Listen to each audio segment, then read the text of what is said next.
y de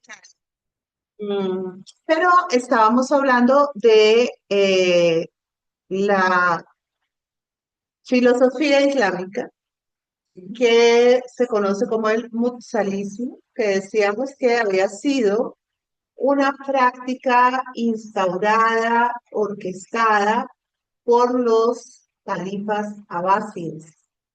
Que los califas abásides, de alguna manera, apoyaron esto, por un lado, porque creyeron que realmente el uso de la razón era una necesidad frente a la religión, porque ellos están todo el tiempo desde un anhelo. Desde que aparece Mahoma, él va a llenar un anhelo profundo, sentido, de los pobladores de la península arábiga y sus alrededores.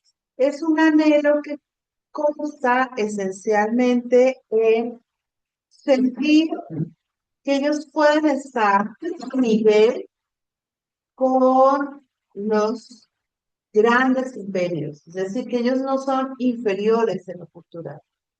Y la gran prerrogativa, el gran desempeño, el gran desarrollo que tienen los imperios, tanto el bizantino como el sasania, que era el que estaba en Persia, había sido la filosofía. Entonces, que ellos aceptaran la filosofía como un elemento importante dentro de su apreciación es algo sumamente importante o significativo. El caso es que el último de los califas abásides, ¿sí?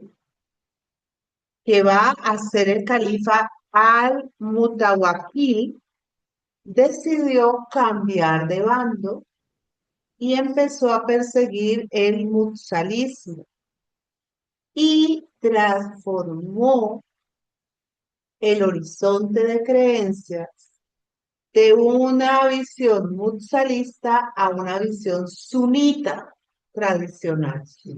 Tenemos que tener en cuenta que todavía en este momento de la historia en el que estamos, el chiismo no es la mayoría dentro de Irán.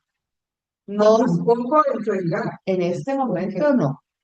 En este momento todavía el sunismo es lo que manda, ¿sí? Y él va a crear una escuela que va a intentar equilibrar la relación religión o fe y razón.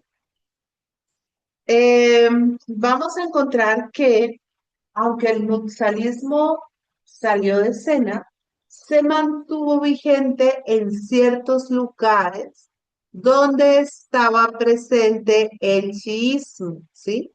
Donde están los saidíes y los ismailíes. En esos lugares se volvió muy, muy significativo. Bien, ya nosotros habíamos visto las ideas más importantes del mutsalismo, simplemente que yo manejé la presentación de tal manera que fui primero a las ideas y después a al-Mutawil. Porque si yo les digo que uno quitó una cosa, pero no sabe uno qué era la cosa que se quitó, pues es mucho más difícil entender. Por esa razón. Al-Mutawil va a ser el califa de los Abbasides. Es el último califa abasi y muere asesinado en el año 861, ¿no? Este señor consiguió algo que algunos consiguen con mayor o menor esfuerzo, logró hacerse odiar por todo el mundo. Sí, ¿no? Hay personajes en la historia y en la vida real que son tan artistas, o sea, es algo, ¿no? Es que realmente es complejo. Sí, sí. Y él va, digamos, a conseguir este odio fundamentalmente porque va a propiciar unas políticas de persecución religiosa muy violentas. Y entonces va a perseguir a todas las minorías religiosas, a los motzalistas, y va a ser particularmente duro con el chiismo.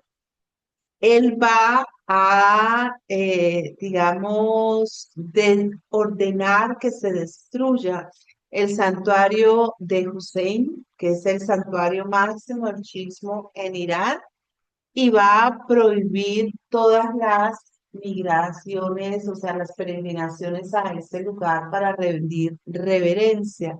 Esto es la región de Kerbala o Kerbala, o sea, es en este lugar. Miren cómo se representa en el mapa chiita este sitio, se representa como un llanto de sangre. Sí. Las diapositivas no se No mueven. se te están moviendo. No, señora, Qué y pena contigo. en una No, qué clase pena. tampoco se En movieron. una. Así. Yo te voy a decir cuál. Bien. Ahora sí, habíamos arrancado como por aquí. Esto es más o menos lo que hemos Sí, ido ahora sí. Gracias. bien, en lo que hemos ido viendo. Bueno. mm, y ahora, pues también va a restringir las acciones de los cristianos y de los judíos. Una de las grandes ventajas políticas del Islam había sido justamente la abertura religiosa, el que permitieran que los diferentes monoteísmos pudieran vivir o convivir en el espacio. Bien, va a prohibir que se construyan iglesias y sinagogas, va a prohibir el uso de atuendos. Para los cristianos el atuendo no era importante, pero para los judíos sí.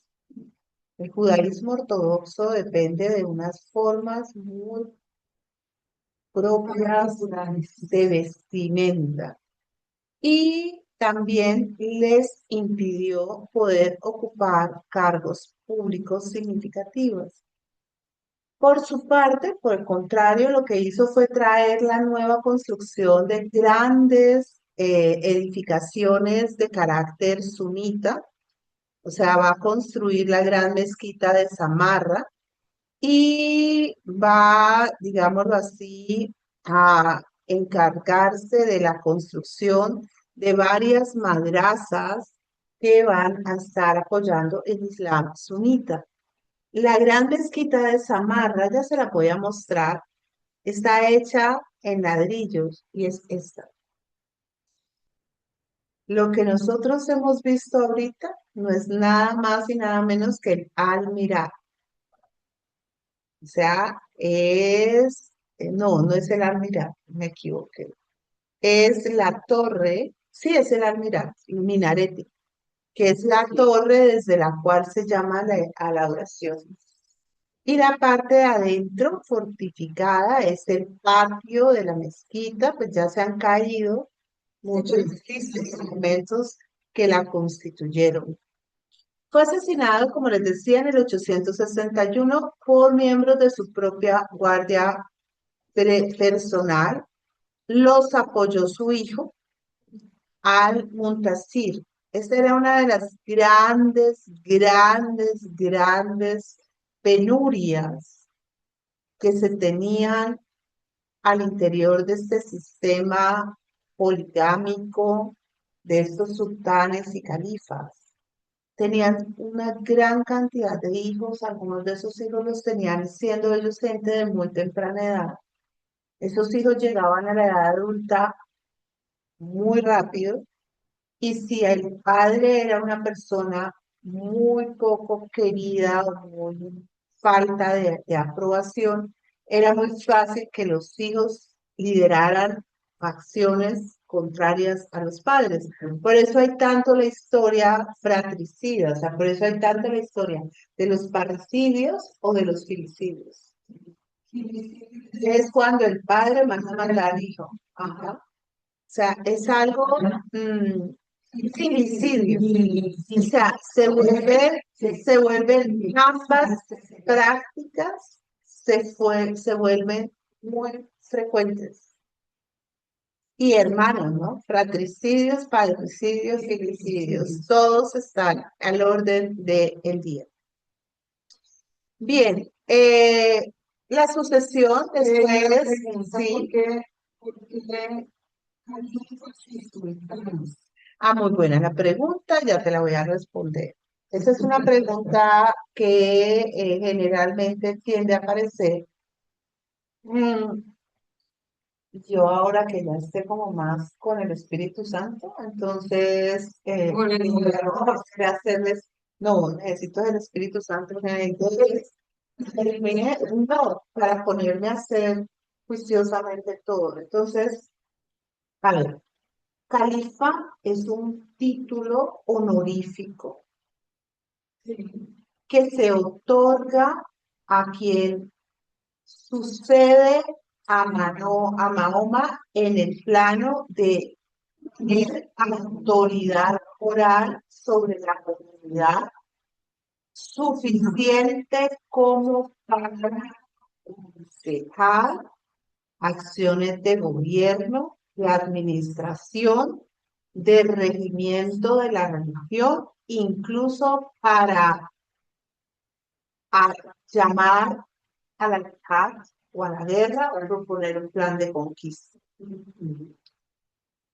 En teoría y como tal, el califa es solamente un líder de la comunidad. Por tanto, me acaba de gustar mucho esta como definición, porque nunca la había hecho como así. Por tanto, el califa no da órdenes directas basado en su sola autoridad, sino que ustedes me dicen, Gilma, lidera. Digo, listo, yo lidero, entonces vamos a hacer un paseo, listo, niñas. Entonces, ¿les parece si hacemos así y así y ya está? Bueno, hay que decirle a los grupos que dependen de nosotros, de esos grupos, yo digo, el califa dice o el califa establece que hay que hacer esto. Darle pero el liderazgo del califato, ¿sí? Voy a parar aquí, las voy a saludar a todas y voy a volver sobre toda la